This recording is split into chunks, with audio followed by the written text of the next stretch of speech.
Donald Trump will meet with Mexico's president today ahead of a major speech on immigration tonight. The GOP nominee confirmed the surprise meeting last night on Twitter, adding that he is looking forward to the visit. President Pena Nieto also took to Twitter, writing, quote, "I believe in dialogue to promote Mexico's interests in the world and most importantly to protect Mexicans wherever they are," end quote. Helen Aguirre Ferre is the RNC Director of Hispanic Communications and a former advisor to Jeb Bush. She joins me now from Washington. Helen, what do you hope comes out of Donald Trump's meeting today? Well, I think one of the things that we're going to see is that, number one, Donald Trump is showing that he's a decisive leader and he sees an opportunity. He's going to jump at that opportunity to benefit the United States and American workers in particular. One of the things that we have to really focus on are what are the places of concern, of mutual interest between the United States and Mexico. Certainly it's immigration, but we also have the issue of trade, and we also have the issue of interdicting drugs that are plaguing both countries. So hopefully we'll have a great opportunity to see both of these leaders sit down, respectfully talk about issues of mutual concern, but for American workers, an opportunity for someone to address what is of great concern for them. You talk about them sitting down and having discussions, but on both sides there has been a lot of talk and a lot of rhetoric even. On Donald Trump's side, we have heard Pena Nieto say that the rhetoric is Mussolini-like, Hitler-like. Donald Trump talks of building a wall. How can these two actually come together after all of that behind them? Well, one of the things that's important to remember, Dane, is that Mexico also has very strict immigration laws, and to be undocumented in Mexico is a felony, which is not the case in the United States. Look, the United States is the most generous country in the world and opens arms to immigration. What we're trying to say is that there's nothing wrong with arguing for immigration, but it should be legal immigration.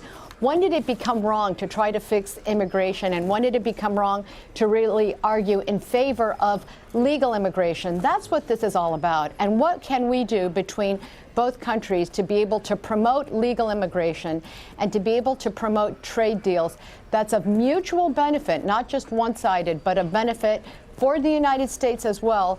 Well, that's something that I think most workers are welcoming here on the United States. In regards to immigration, one base of Donald Trump's campaign has been building that wall and saying that Mexico will pay to build that wall. How does he plan on getting Mexico to do that? Well, he's going to be giving his policy proposals as we move forward, and we're all going to be interested in watching that tonight. But having some type of physical barrier has always been a component of U.S. immigration. In 2007, Hillary Clinton voted in favor of a fence. It was a double fence. And so we've always had some type of physical barrier that's been a component, and there's certainly now it's called a wall, and there's absolutely nothing wrong with having some sort of physical barrier. But immigration is more complex than that, and Donald Trump understands that. More than 40% of those who are here undocumented overstay a visa, which is why having the implementation of a strong e-verify system for employers to be able to really check and acknowledge that they're hiring legal workers, that's also going to be an important part of this conversation. So will we hear... It's complex. Excuse me, so will we hear tonight how Donald Trump plans to get Mexico to pay for that wall? Well, we're going to have to tune in to hear how that's going to be done. But there is going to be a wall. There is going to be a physical barrier. And that's always been a component of immigration reform. And so we'll see just exactly how that's going to be implemented.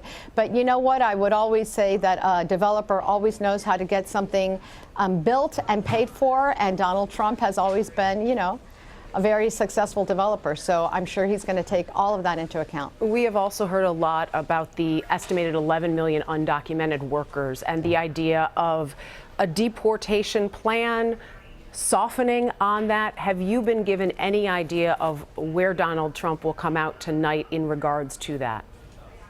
There are two components that are unwavering with Donald Trump's plan, and that's going to be no amnesty and no citizenship. And those two positions haven't changed at all. He's also going to talk about the immediate deportation of all undocumented who have committed a crime.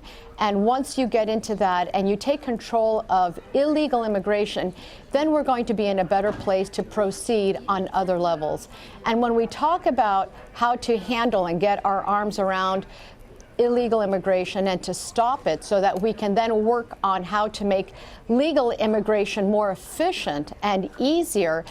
That's going to be including sanctuary cities, pressuring sanctuary cities to abide by federal law.